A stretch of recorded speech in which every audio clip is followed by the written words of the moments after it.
آپ کی ساحر کے والد ساجد حسن سے بھی بات ہوئی، تفتیشی افسر سے بھی بات ہوئی، آپ کو کیا لگتا ہے آنے والے دنوں میں ساحر حسن کے کیس کا کیا بنے گا؟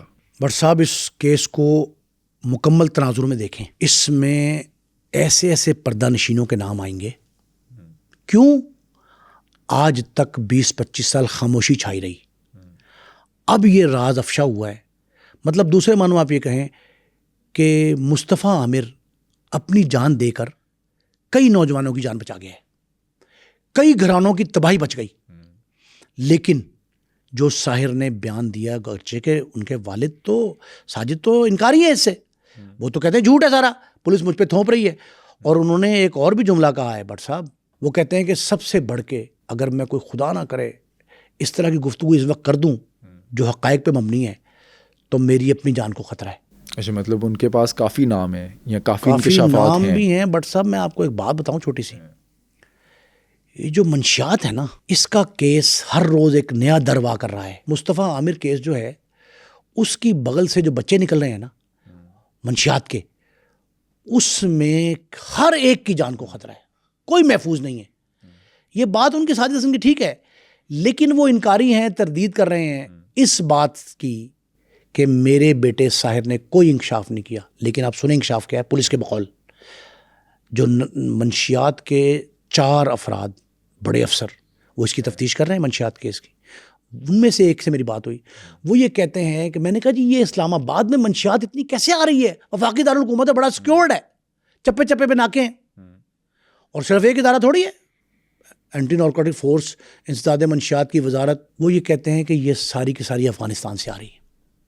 میں نے افغان تذکرہ کیا باشندوں کا، وہ کہتے ہیں کہ افغان باشندوں کے ذریعے دہشت گردی کے لیے ہتھیار اور منشیات. انہوں نے 3 مثالیں مجھے دی ہیں.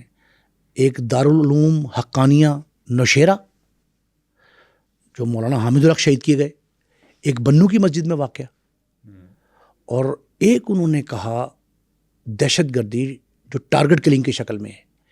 ان سب میں یہی باشندے شامل ہیں جن کے رابطے نکلے افغان یعنی سرحد پار سے اور تحریک طالبان پاکستان کے ساتھ. یہ وفاقی حکومت نے، پرائم منسٹر نے خود اقرار کیا. عجیب سی بات، وہ کہتا ہے افسر کہ افغانستان سے منشیات پہنچ جاتی ہے. میں نے کہا کوئی رکاوٹ نہیں ہے. کہتا جناب رکاوٹ ہوتی تو ہمیں پتہ ہوتا کہ بازل کون ہے یا کون ہے. کہتے رکاوٹ نہیں ہے تو ہم بے خبر ہیں، لا علم ہے، ان کو پتہ ہی نہیں.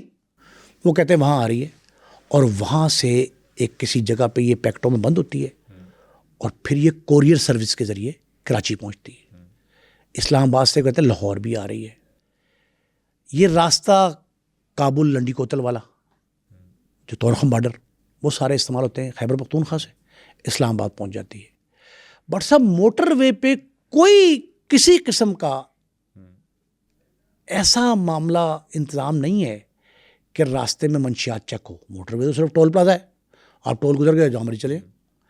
تو وہاں سے یہ بآسانی اسلام آباد داخل ہوتی ہے. اسلام آباد سے پورے ملک میں جا رہی ہے، اور ملک میں جانے کے ساتھ ساتھ کتنے خاندان تباہ کر رہی ہوگی، کتنے ادارے تباہ کر رہی ہوگی.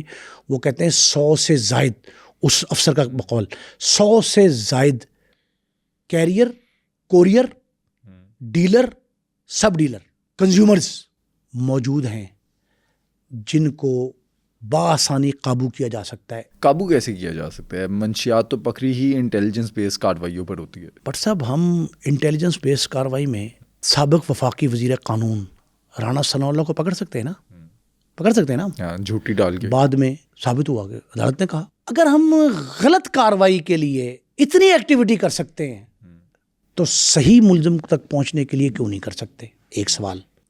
دوسری بات اہم ترین، جن اداروں کو یہ ذمہ داری تفویض کی گئی ہے کہ وہ انسداد منشیات روک کریں گے، انسداد منشیات کی ذمہ داری ہے نا ان کی، اور وہ نہیں کر رہے، وہ کارکردگی رپورٹ جو جاری کرتے ہیں وہ جھوٹی ہوتی ہے. میرا پتہ مطالبہ کیا ہے، یہ دونوں یہ باتیں میں نے تحقیق کے بعد نکالی ہیں، یہ میرا اپنا نچوڑ ہے کہ دونوں کیس منشیات اور قتل الگ الگ دیکھے جائیں، دونوں کی GIT بننی چاہیے. اچھا، یہ مطالبہ جو ہے وہ عامر شجاع کا بھی ہے؟ عامر شجاع کا بھی ہے، ساحر صاحب کے جو ساحر کے والد ہیں نا ساجد صاحب، ان کا بھی ہے, وہ بھی یہ کہتے ہیں. اس کی غیر جانبدارانہ دیکھیں, ابھی تو محض الزامات کی حد تک سارا کچھ ہے نا. اس کی تہ تک پہنچنے کے لیے بڑی باریک بینی سے تفتیش ریکوائرڈ ہے, اور وہ تب ہوگی 2 انڈیپینڈنٹ جی آئی ٹیز بنے, وہ تمام کیسوں کے تمام پہلوؤں کو مد نظر رکھ کے رپورٹ تیار کریں. میں نے آپ کو سانحہ سیالکوٹ 2 بچے منیب اور مجیب بتائے تھے ایک دفعہ, یاد ہے ہم نے ڈسکس کیا تھا ایک کیس, ابھی اس پہ ہم بات بھی کریں گے. ایک کیس ہم نے ڈسکس کیا تھا جس میں جسٹس ریٹائرڈ کاظم علی ملک, انہوں نے اتنی ضخیم رپورٹ درجنوں صفحات پہ مشتمل لکھی, اور انہوں نے ایک ایک نام لکھا کہ اس کا اتنا قصور ہے, اتنا اس کا قصور ہے, اتنی غفلت ہے, اتنا یہ. اس طرح کی رپورٹ جو ہے تیار کی جانی چاہیے, اس پہ سزا اور جزا عدالت میں پیش کی جائے, سزا اور جزا کا تعین ہو, ایک بات.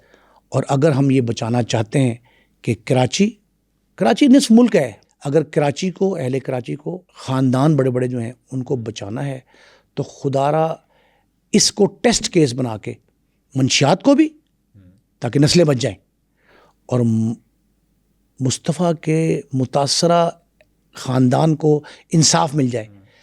تب ہمیں پورے انصاف کے سارے تقاضے مکمل کرنے, یہ روایتی غفلت نکالنی چاہیے. ہاں, اس میں آئی بی کے لوگوں نے بڑا کام کیا نا, تو جو جی آئی ٹی میں ڈال دیں اس کو. دیکھیں, کوئی نہ کوئی طریقہ ہمیں اپنانا چاہیے جس سے یہ انصاف کے تقاضے پورے ہوں, اور غمزدہ خاندان کو انصاف ملے, اور آنے والی نوجوان نسل جس کا تعلق 20 سے 25-30 سال کے عمروں کے تک ہے, وہ کسی اور ارمغان کے کسی مکروہ دھندے کا شکار نہ ہو, نہ اس کا حصہ بنے, نہ سہولت کار بنے. تو کراچی بھی محفوظ ہے اور پاکستان بھی محفوظ رہے گا.